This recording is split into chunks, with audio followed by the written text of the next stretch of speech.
There is this really common human instinct to think that, well, if we just get the right people in the room, we can finally fix the world. Oh, yeah, absolutely.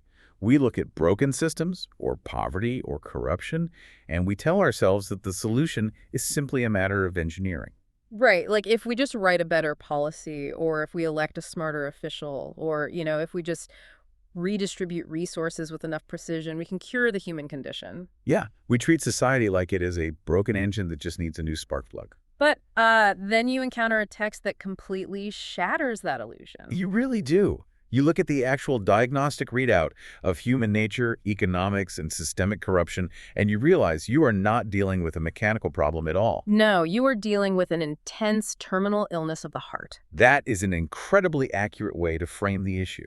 I mean, when you attempt to scan the human heart or human institutions, you do not get clean lines or easy solutions. You get shadows and contradictions. Yeah, layers of sickness that defy a simple binary read. You realize that the machine itself is built out of faulty parts. And no amount of rearranging those parts is going to produce perfection. Welcome to Reformed Thinking. Today, we are taking a deep dive into two theological analyses of Ecclesiastes chapter 5, verses 8 through 20. And our mission for today's deep dive is really examining how to find true contentment in a severely broken world. The sources we are looking at confront the harsh realities of political corruption, the insatiable nature of greed, and this divine gift of gladness. Yeah, we are looking at how an ancient text diagnoses the human condition with just astonishing accuracy. It offers a dose of realism that you, as the listener, probably desperately need today. To set the stage, we really have to establish the specific tone of Ecclesiastes. A lot of people read it and assume it is written by a cynic. Oh yeah, they think it's just a completely pessimistic text from someone who hates life. Right, but that is a massive misunderstanding of the author's intent. The book is actually just stark realism. It refuses to flatter human existence, specifically existence under the sun. And that phrase, under the sun, that really bounds the perspective to the horizontal, empirical observation of earthly life, right? Precisely. The author is saying, let us look at life purely based on what we can observe on this planet, without yet factoring in the eternal. And through that lens, he introduces the Hebrew concept of Hebel. I want to pause on that word Hebel, because it frames everything we're going to talk about today. It is so crucial.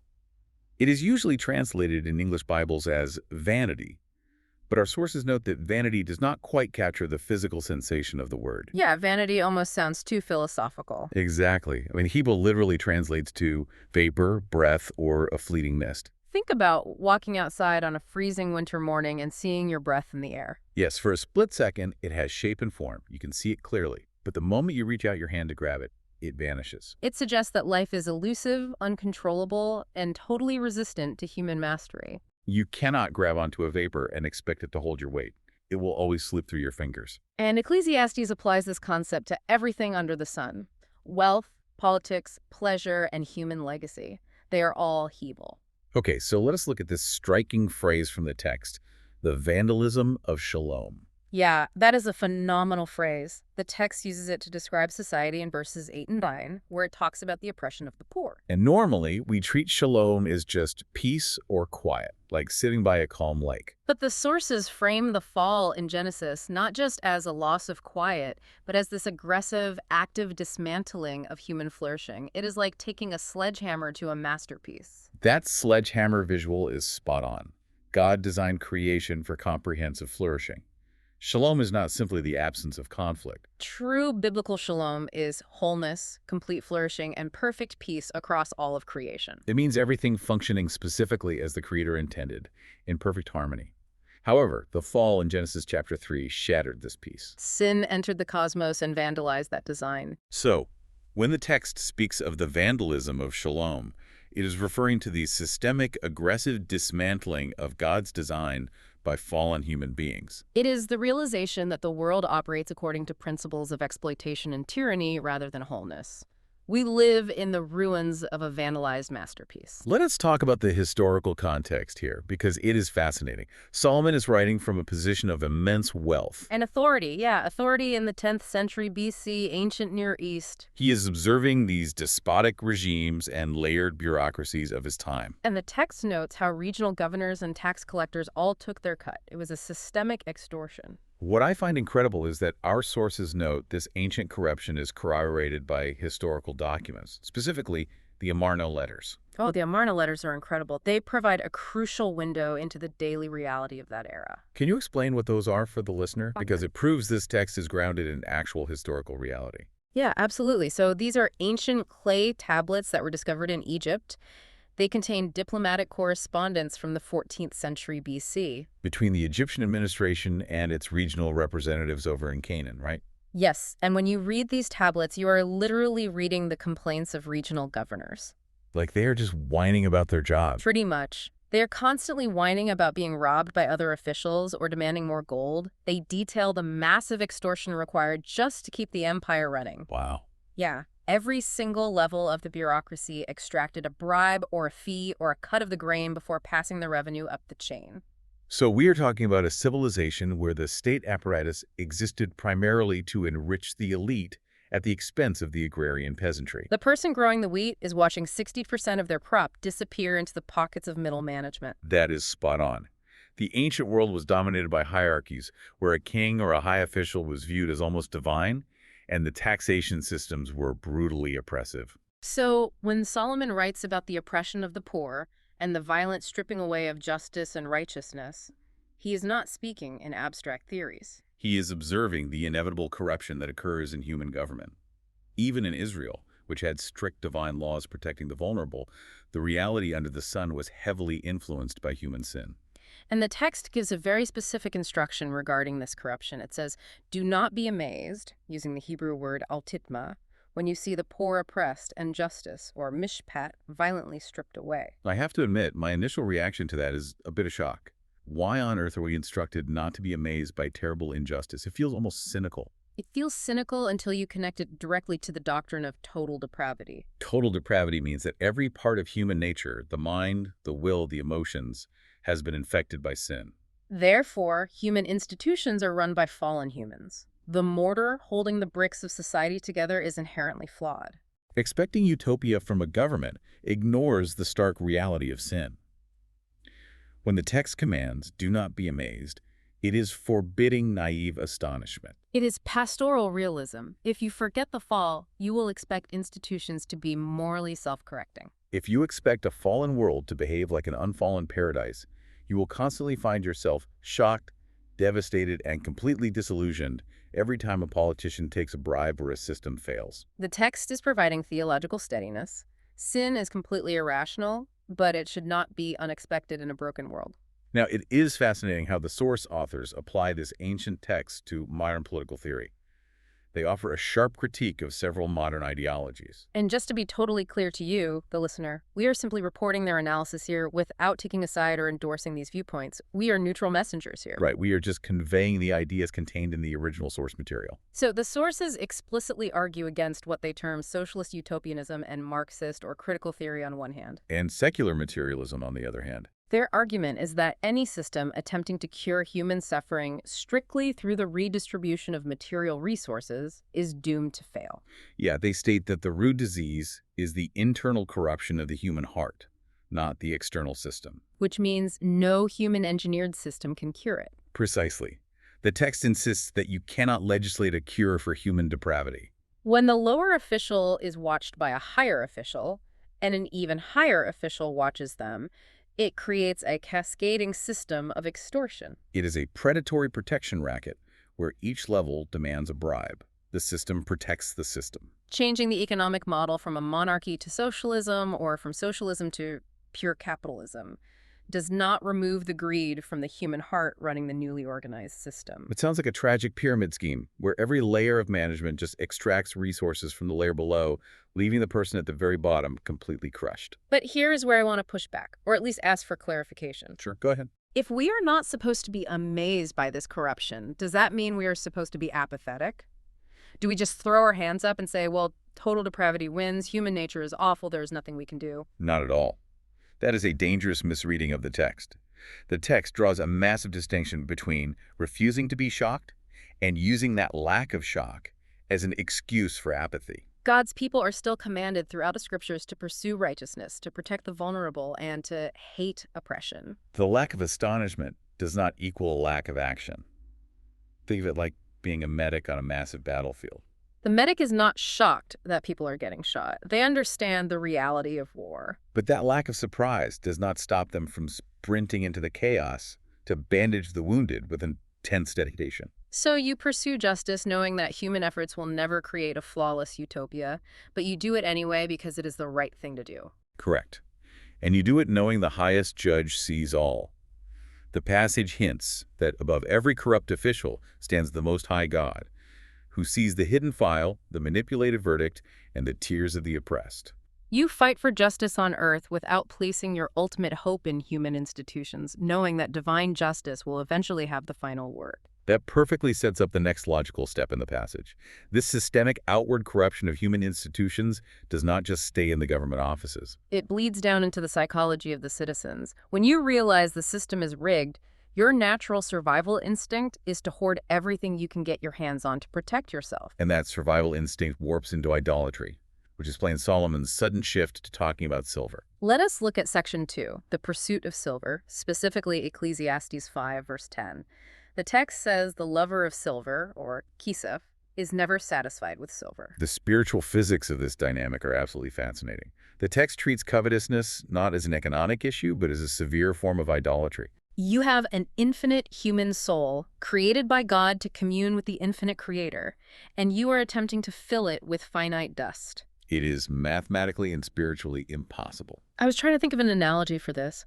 Trying to satisfy an infinite, eternal soul with finite dust is like trying to fuel a nuclear reactor with a handful of dry leaves. That is a great visual. You throw the leaves into the core, and they might flash brightly for a fraction of a second, but they burn up instantly, and the massive machine is left completely cold and empty.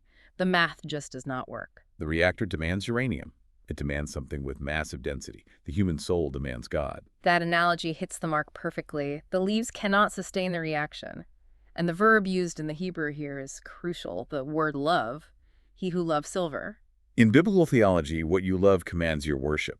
So the problem is not the silver itself. Silver is an inanimate object.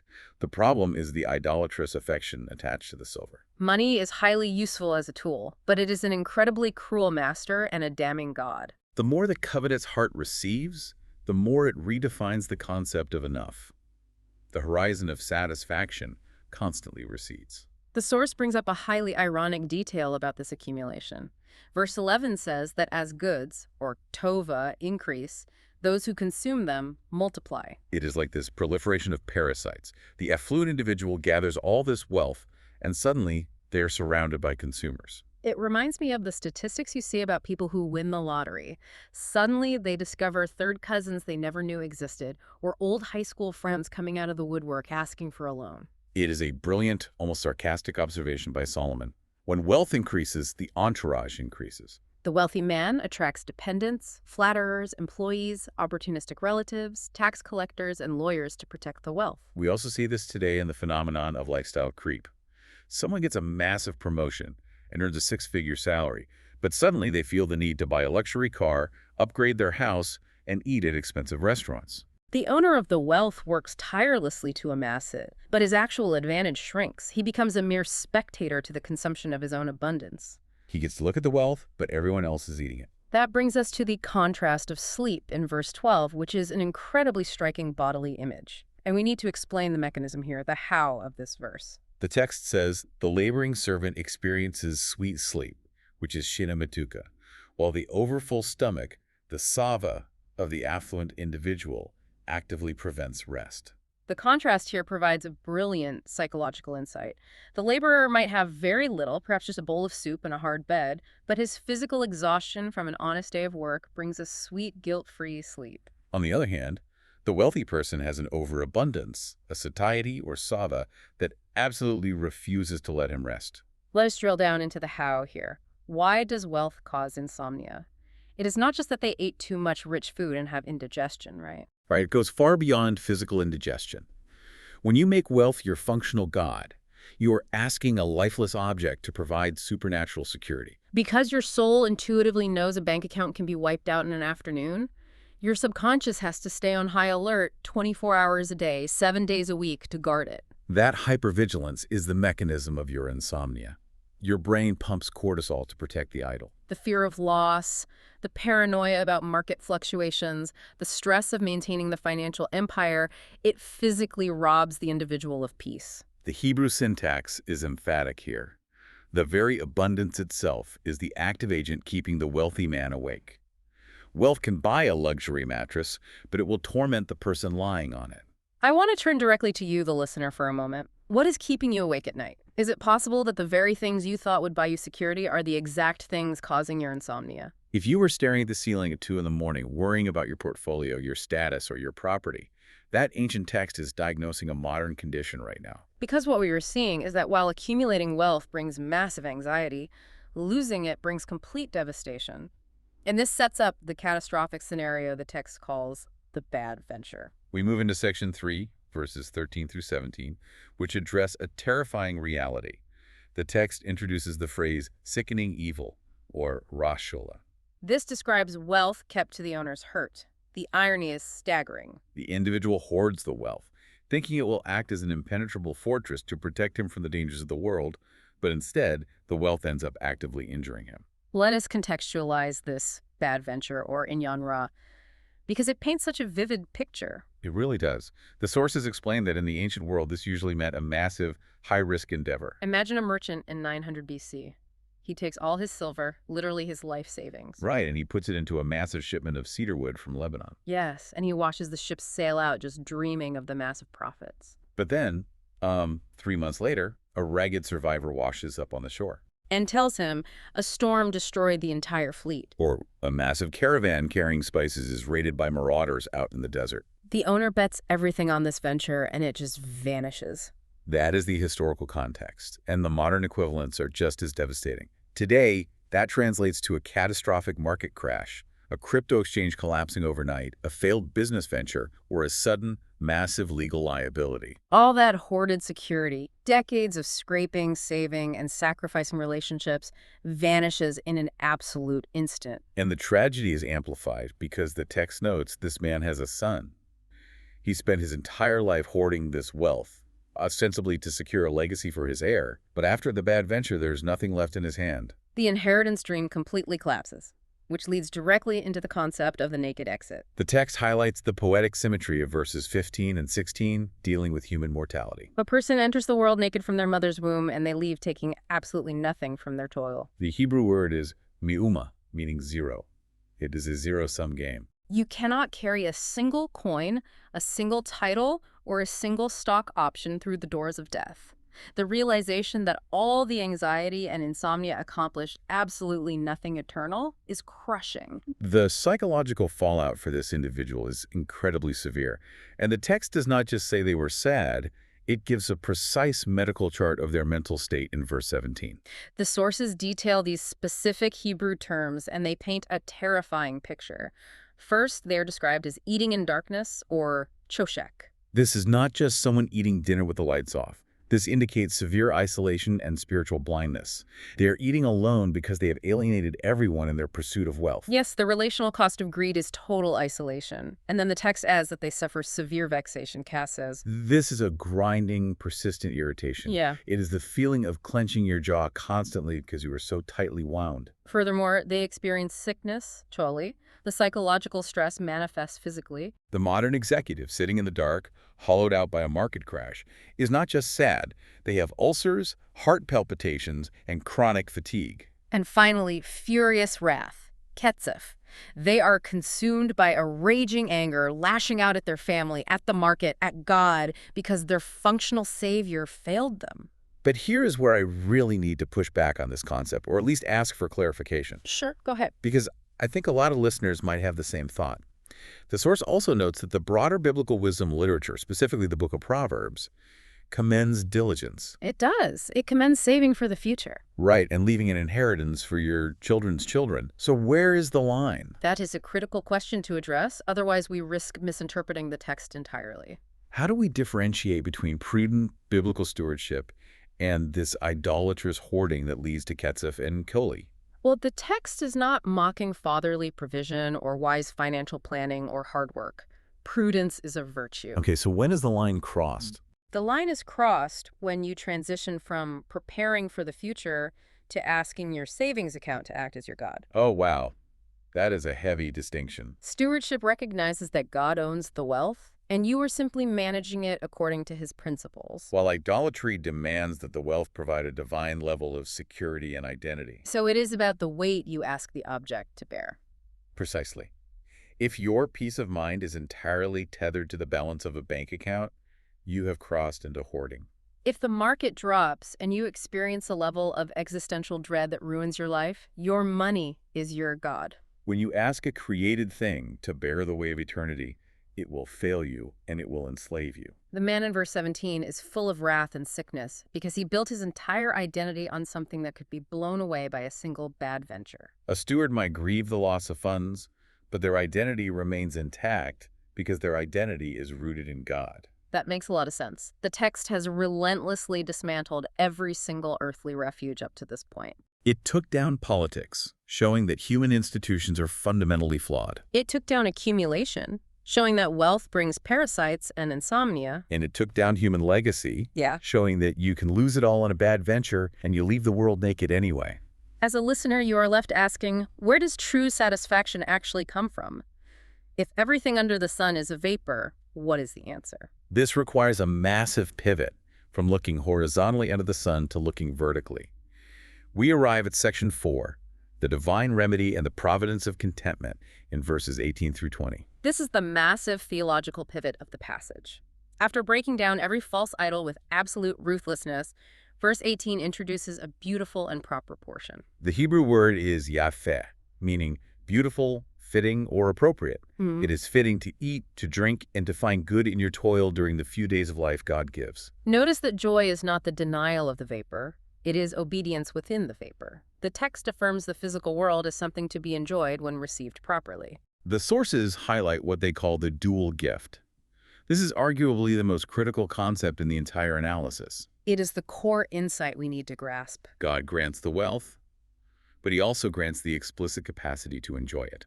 The Hebrew word is hishlit. Yeah, and these are two completely separate gifts. They do not always come in the same package. Having wealth and having the capacity to enjoy wealth are not the same thing. Not at all.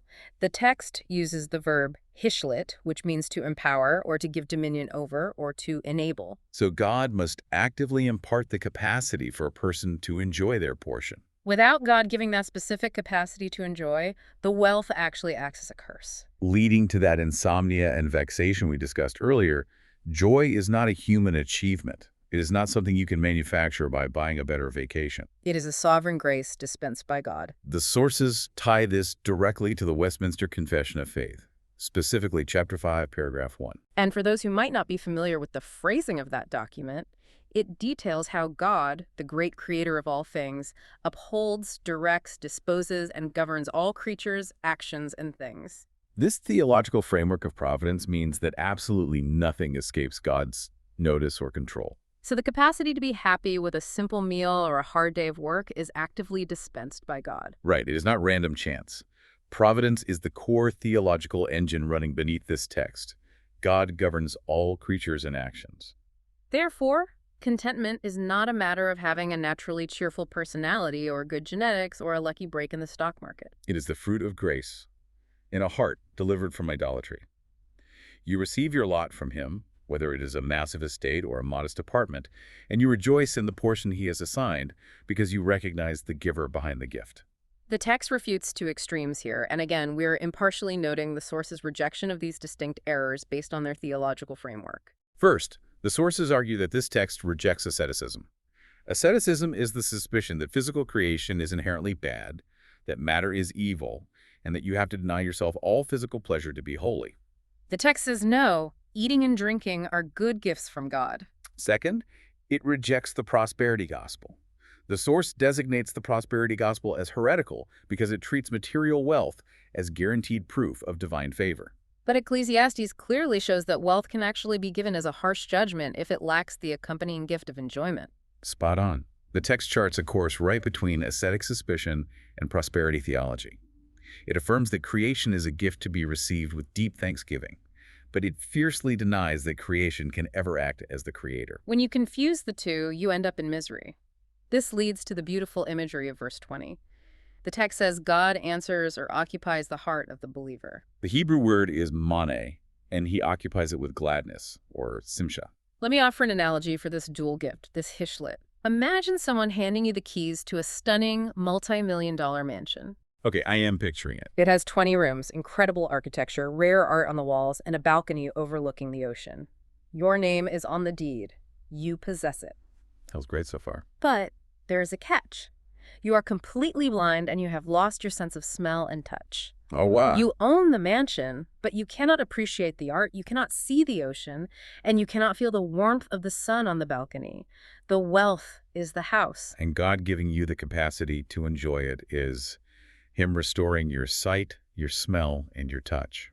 Without the restored senses, the house might as well be an empty, dark cave. That analogy captures the essence of hishlit brilliantly.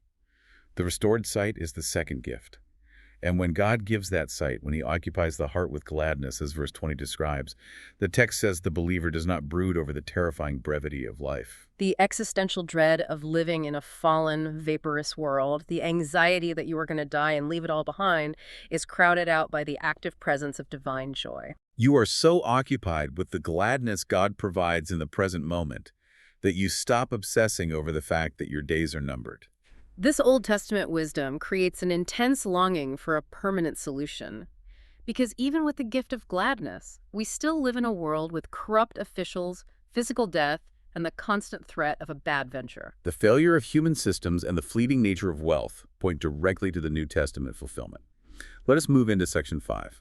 How does this ancient text connect to the broader biblical narrative and the person of Jesus Christ? The entire passage acts as a massive contrast that creates a specific, pointed longing in the reader. Let us start with the political corruption in verse 8. The failure of earthly officials, the regional governors taking bribes, points directly to Christ as the righteous king. The Old Testament trained Israel to expect a ruler who would judge with perfect equity and defend the poor. Jesus Christ is that true king. Every hidden injustice, every manipulated court case, every bribe taken by a regional governor will finally be answered at his throne. He is the one who finally reverses the vandalism of Shalom. And what about the insatiable greed, the true wealth aspect?